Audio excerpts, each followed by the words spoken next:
Srdečne vás zdravím a vítam vás pri mojom dnešnom novom výklade. Hneď na úvod sa vám chcem ako vždy veľmi pekne poďakovať za vašu priazeň, za to, že odoberáte môj kanál, že lajkujete moje videá, že mi píšete takú krásnu spätnú väzbu, veľmi si to vážim. A som rada, že vás mám. Naozaj na každé video sa teším.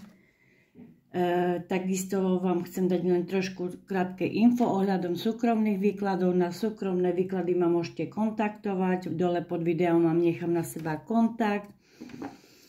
A súkromné výklady robím formou videokomunikácie. Robím to ako cez komunikácie cez WhatsApp. A tam tak vám zodpoviem na všetky vaše otázky. Komunikácia cez WhatsApp trvá zhruba hodinu. Tam rozoberieme dopodrobna celú vašu situáciu. Dávam vám tam aj nejaké rady, ako pracovať so svojimi podvedomými vzorcami. A potom to robím aj formou videonahrávky, kde vám zodpoviem na 10 vašich otázok. A všetko, čo vás zaujíma, tak mi napíšete a ja vám na to zodpoviem. Čo sa týka videokomunikácie, čo sa týka komunikácie cez WhatsApp, tak to sa dohodneme, že si dopredu pripravíte otázky a budeme sa potom rozprávať ohľadom vašeho výkladu. A tam naozaj rozoberieme strašne veľa tých tém. Dobre, dnes som sa rozhodla vytvoriť pre vás výklad, aký vzorec ťa blokuje ohľadom vzťahov. Vzorce, alebo tzv. Podvedomé programy, ktoré si ani neuvedomujeme, že máme, preto je to podvedomý program, nám vytvárajú naše mentálne návyky, proste keď reagujeme na určité okamihy, máme rovnaké myslenie, čo sa týka vzťahov, alebo reagujeme rovnako, keď sa niečo udeje. A toto nám vytvára, ako sa hovorí, ten podvedomý program. A potom máme pocit, že sa stále točíme v tom začarovanom kruhu, že si priťahujeme rovnaké typy ľudí, ale to len kvôli tomu, že proste naozaj tie naše vzorce, ktoré máme v sebe, ktoré nesieme v sebe už možno od detstva, niekedy až generačne nastavenia, tak tieto nám proste spúšťajú tie naše podvedomé programy. Dobre, takže ideme sa pozrieť, že aký vzorec u vás prevláda, keď máte tie rovnaké vzťahy, keď máte vzťahy, keď sa vám nedarí, alebo že máte pocit, že ste permanentne v tom začarovanom kruhu, že človek príde, odíde a potom, že sa to točí stále dookola. Takže sa pozrieme, dobre, na tento vzorec. Tak pozriem sa, v akom ste nastavení. Poprosím karty, nech mi ukážu nejakú najsilnejšiu energiu a vidím, aké ste nastavení, čo sa týka vás. Čomu veríte, aké máte presvedčenia ohľadom seba, ohľadom vzťahov, ako vzťahy fungujú a hlavne ohľadom seba, aké máte presvedčenia, že či sa dávate do role obete, alebo proste ste len takého skeptika, že už neveríte a hľadáte vo všetkom, kedy sa to pokazí. Okay. Alebo ste v nastavení tom najlepšom, tej kráľovnej, ktorá už proste si určuje tú najvyššiu svoju prioritu a sama vie svoju hodnotu. Takže prosím, ukážte mi, ako je nastavení. Akom ste nastavení. Je to všeobecný výklad, preto to nebude rezonovať s každým. Takže je tam karta sila. Tak vidím, že ste naozaj vo svojej sile. Ďalej. Nachádzate teraz, momentálne sa nachádzate naozaj vo svojej sile. Poznáte možno aj svoju hodnotu, ste silná osobnosť.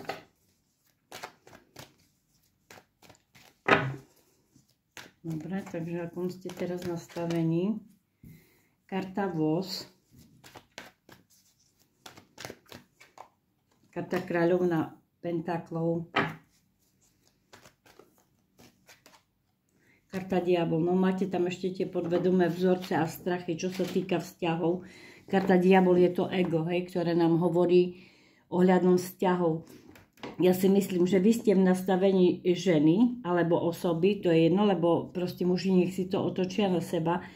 Vo vašom živote ste v takom nastavení, že síce dokážete veľmi rýchle veci, čo sa týka možno materiálnej práce, hej, zabezpečiť, dokážete sa o každého a všetko postarať, dokážete držať veci pod kontrolou s tým vozom a že máte naozaj tú takú silnú vôľu veci posunúť dopredu, ale tu vás obmedzujú tie podvedomé programy, tie vzorce a naozaj to mám pri kráľovnej pentaklov.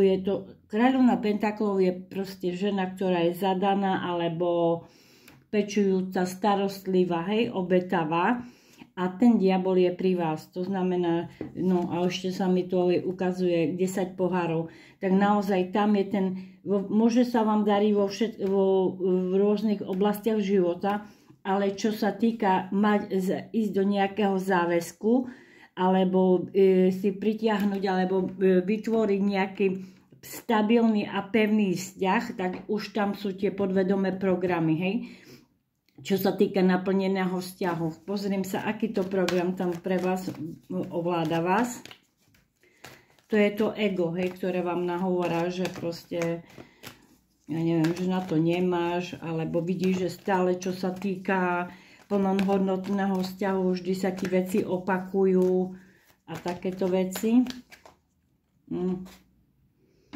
Ja si myslím, že tam hlavne je tá ohľadom nejakej komunikácie, že môžete tam mať v sebe, alebo proste priťahujte k sebe osoby, ktoré sú ešte celkom nezrelé, ktoré vám, vy už viete, čo chcete, vy viete, že chcete ten vážny vzťah, vy viete, čo si zaslúžite, ste aj pripravená ísť do takého záväzku, kde už je aj naplnený vzťah, kde je rodina, naplnenie, všetko, ale priťahujte k sebe takých ešte tie osoby, páža, rytier mečov, hej, to sú také, príde, odíde, hej, také zbrklé osoby, ešte nejasné chovanie, že príde, ozve sa, ale zároveň je to nestabilné, hej.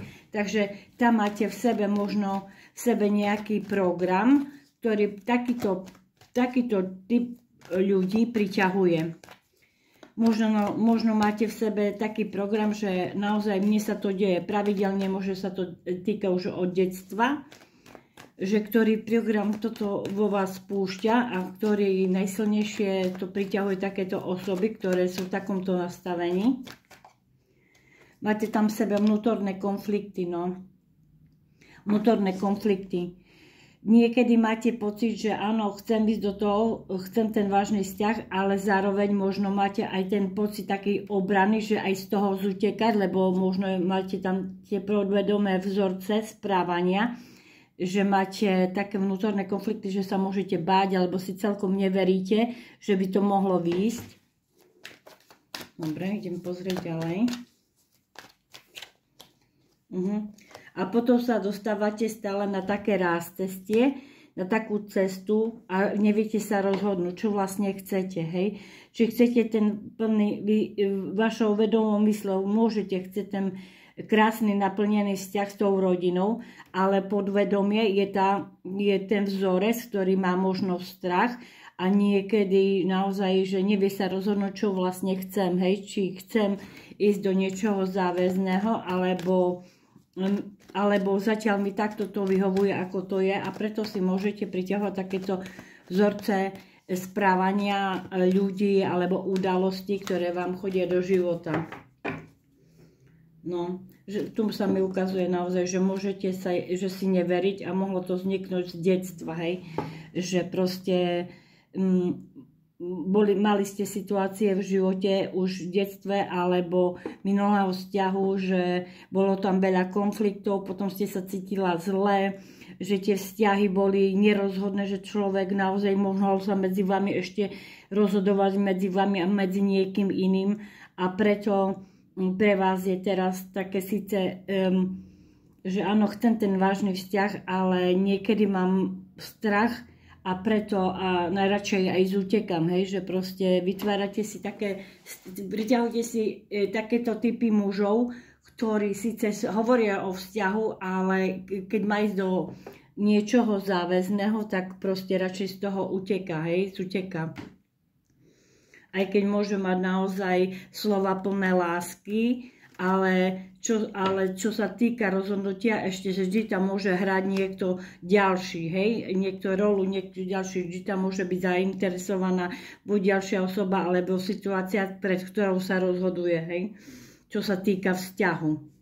Že vo vzťahu môžu byť ešte stále nejaké iné ako sa povie, ľudia, iní zainteresovaní ľudia, alebo kde vy nie ste prioritou, hej, a to mohlo naozaj vzniknúť z detstva, kde vy ste nebola prioritou možno pre tých rodičov alebo pre minulého partnera a preto máte teraz takéto podvedomé programy ohľadom vzťahov.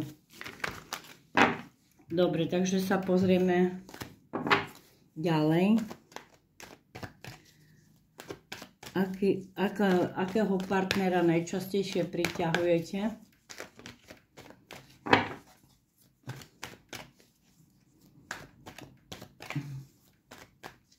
Aký vzťah teraz momentálne možno riešite?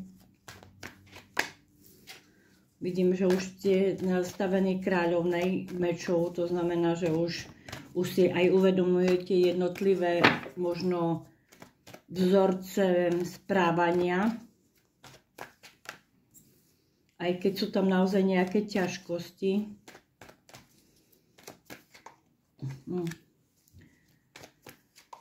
Si myslím, že teraz možno neriešite nejaký závažný vzťah, nič vážne, pretože tu mám naozaj strašne veľa blokujúcich kariet a že vy už ste sa dostala, aj keď máte nejaký vzťah, tak ste si začala strašne veľa vecí ohľadom toho vzťahu uvedomovať, že koľko tam je, že je to proste vzťah, kde sú len prekážky a problémy, kde sú možno aj nejaké tajomstvá, do veľa vecí nevidíte, veľa vecí je tam zahalených a že to prináša len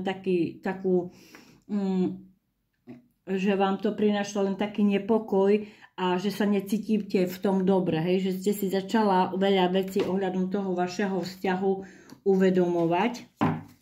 Teraz že vy už ste tá žena, ktorá už si začala veľa vecí uvedomovať a že ste si uvedomila, že to nikam nevedie a že najlepšie je odísť a opustiť tieto staré energie a odísť celkovo z týchto starých energií, si uvedomujete, lebo vám to nič dobre neprináša, prináša vám to len to, že sa cítite zle, že sa cítite slabá, sama, ja neviem, že sa necítite dostatočná v tom vzťahu, hej? Tak toto vnímam, že teraz vnímate takýto vzťah. A tu môže hrať ešte niekto, nejaká žena, alebo to ste vy, pozrieme sa.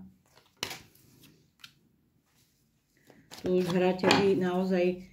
Ste sa proste rozhodla, že vy sa stávate tou hlavnou prioritou sama pre seba. Už nechcete zažívať tieto naozaj veľmi ťažké situácie, veľmi depresívne a že naozaj sa snažíte dostať opatrne, krok po kroku z týchto energií, dostať do tej miernosti, hej? Že naozaj, že už tam pracujete na sebe, na svojich pocitoch, že by ste hlavne vy bola v kľude a v rovnováhe, že by vy hlavne ste sa cítila dobre a stávate sa tou hviezdou, hej? Že tu sú dve karty liečenia, to znamená, že naozaj tieto energie už opúšťate a tu sa začínate podvedome tie svoje staré nastavenia uzdravovať a stávate sa tou hviezdou, tou cisárovnou.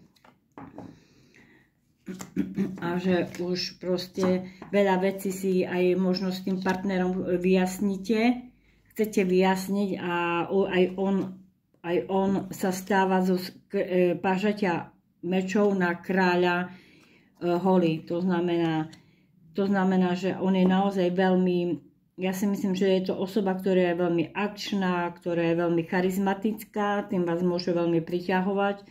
Je tam karta hviezda, môže vás deliť aj vzdialenosť, alebo je to len komunikácia cez internet medzi vami. A táto osoba tým, že sa z ničoho nič zjaví, oslní vás a potom sa zase stiahne, hej, že potom zase nie je tam komunikácia. Takže takýto vzťah vidím, že je to hlavne len o tej komunikácii a zábave. Je to človek, ktorý sa rád zabáva, komunikuje a sa stretáva s priateľmi. A hovorím, je to človek, ktorý si rád užíva aj tú svoju pohodu a to, pardon, proste si užíva rád ten svoj život, hej. A je to veľmi silná a charizmatická osoba. Takže ďalší vývoj s touto osobou sa pozrieme v súkromnom výklade, kto bude mať o tento výklad záujem, pretože tento výklad, hovorím, nie je pre každého, nemôže s každým rezonovať a na to sú súkromné výklady, takže ak to bude mať záujem o súkromný výklad, tak mi kľudne ma kontaktujte, budem rada. Ak sa porozprávame a veci sa začnú ďalej hýbať vo váš prospech. Ešte raz veľmi pekne vám ďakujem za vašu priazeň a želám vám všetko dobré.